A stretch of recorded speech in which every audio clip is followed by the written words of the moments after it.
Hello, আসসালামু আলাইকুম everyone. সবাই কেমন আছেন? আশা করি সবাই ভালো আছেন, সুস্থ আছেন। আপনাদের জন্য আজকে আমি একটা রেসিপি নিয়ে এসেছি।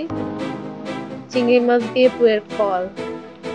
দেখুন এখানে আমি পুঁইয়ের ফলগুলো ছোট ছোট করে কেটে নিয়েছি এবং পরিষ্কার করে ধুয়ে নিয়েছি।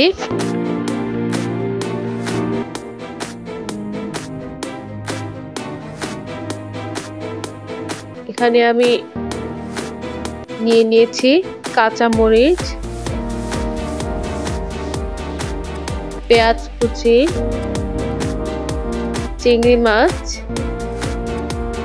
এবং আদা রসুনের পেস্ট।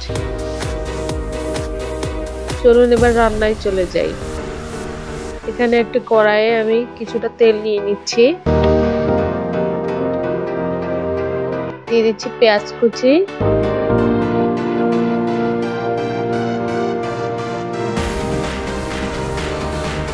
দিয়ে দিচ্ছি কাঁচা মরিচ,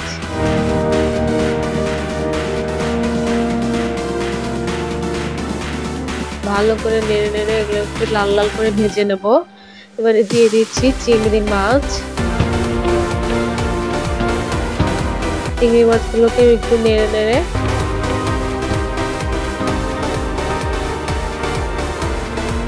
দিয়ে দিচ্ছি হলুদের গুঁড়া,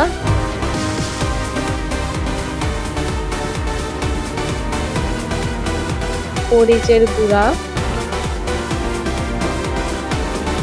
দিয়ে দিচ্ছি লবণ। এবারে এগুলোকে ভালো করে মিশিয়ে নিচ্ছি।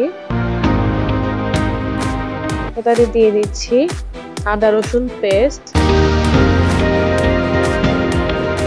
এগুলোকে ভালো করে নেড়ে নেড়ে ভেজে নিচ্ছি যাতে মশলার কাঁচা গন্ধটা না থাকে। এবারে দিয়ে দিচ্ছি কেটে রাখা পুঁইয়ের ফল।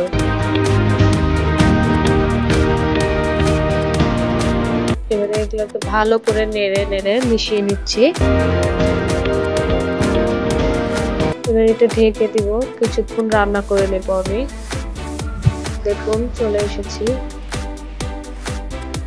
ভালো করে কষিয়ে নিচ্ছি। একটু পানি দিয়ে দিচ্ছি, অল্প পরিমাণে পানি দিয়ে দিচ্ছি, আবারও ঢেকে দিলাম।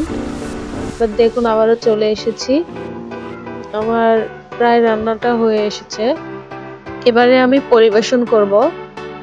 আমার রান্নাটা একদমই হয়ে এসেছে।